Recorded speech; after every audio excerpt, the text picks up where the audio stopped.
6, a helping hand with your land.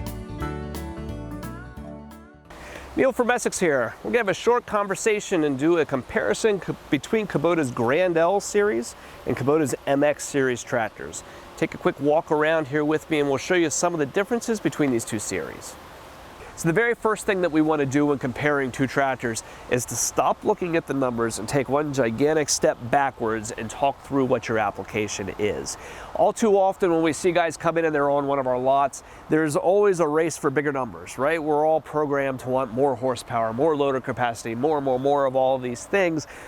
But really the very first thing that we should be doing is taking a look at the tasks that you have at hand and determining where your pain point is going to be. You know, if you have a particular load that you need to lift, let's identify what loader capacity it takes to lift that load.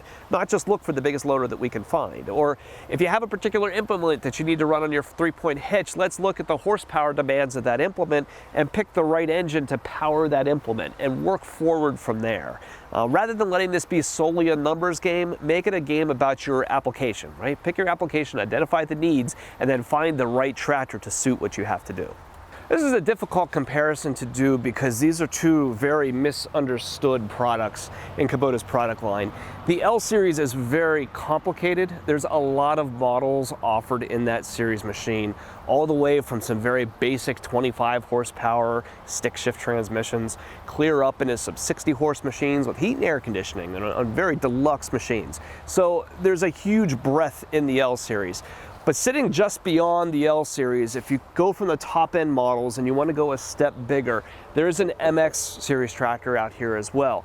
The MX only has 3 models in it, the 48, 52, and 58, and they all share mostly common features with this one right here. And so typically when we're going through these machines with a customer, we would hop from a Grand L to an MX. For the guy that's looking for a tractor that's a little bit more simplistic, doesn't need electronic transmission functions or heat and air conditioned cabs and those kinds of things, and requires just a little bit more tractor. We look at an MX really as kind of the compact utility machine, if that makes sense. It's at the very upper end of the compact tractor series and really geared towards the individuals that are doing utility-oriented tasks. So generally these are going to go to guys who have production farmers who need a small tractor to work in barnyards and those kinds of things, horse and hobby farmers that might be doing some light haying or have larger numbers of horses to take care of. Those guys that are really starting to step into more real agricultural-oriented applications. The place on the tractor where you can really see that agricultural mindset is in the 3-point hitches. So in the Grand L60 series, with the exception of the top 2 models, they're all going to come through with Category 1 3-point hitches.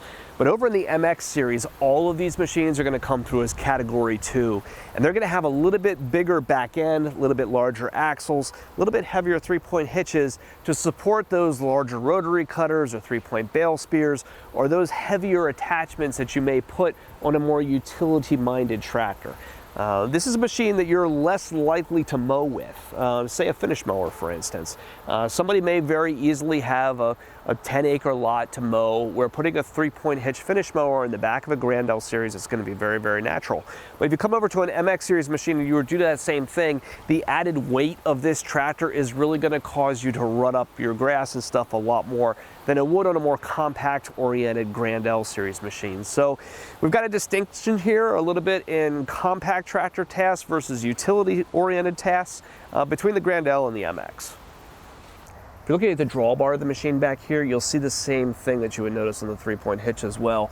The size of the drawbar and the size of the holes in the drawbar kind of indicate how big of an attachment this thing is made to pull around. So if you look back here, this is about a 5/8 pin that you would drop down through there for small wagons and those sorts of things.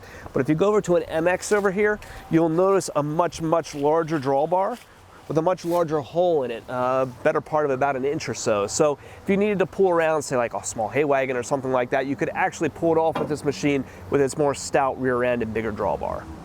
So standing here at the front of the machines, we're going to see that there's really more similarities in the front of the tractors than there are differences. Looking at the front axles, you know, the capacity, the look, the bulk of the front axles, the size of the rims and the bolt patterns to go on there are virtually identical between the two machines, and you'll find the loader capacities there as well being pretty much the same thing. So when we make this comparison here, if we have to generalize, say for one type of customer to go one way over the other, it's the guys with more utility-oriented tasks that need that heavier Category 2 rear end in the MX. You know, here you go. But if you're in more landscape type applications where you don't need that heavier rear end, you may not even necessarily want the weight to be running up your lawns all the time. The more compact oriented Grand L series is the choice for you. So when you look across the operator's platform here, you can start to see some of those differences between an economy tractor and a more deluxe tractor. So if you look down here at the bottom, for instance, there's no rubber floor mat across the bottom of this tractor. If you look at the transmission shifter here, you'll find there's more simplistic transmissions offered in the MX series than there are over in the Grand L series. So the deluxe tractors have electronically controlled hydrostatics, clutchless options to change gears in their GST variant, fully synchronized gear drive transmissions in their DT variant, their gear drive option. The MX though is going to give you some more simplistic options. So this is 4 speeds down here on the floor between your legs, a little bit more old school, a forward and reverse shuttle, and a range selector over there. So you have 8 forward speeds and 8 reverse speeds in this option. There are mechanical hydrostatics offered in this as well. So still hydrostatic with the pedal on the floor, but without the electronic features that make it a little bit easier to operate. So there's just some cost saving measures, you know, in order to hold the price of this tractor down. You can in some cases buy an MX series tractor cheaper than a Grand L60 L series machine. And it really boils down to those differences in comfort features. Looking around the seat area here, you'll notice fewer cowlings and stuff, and you can actually see clear down to the ground. You know, if your cell phone falls out of your pocket on this tractor, you're going to run over it. Run an L series machine with additional body panels and stuff to fill out the bottom. You don't have that concern or things to worry about of stuff dropping out the bottom of the tractor.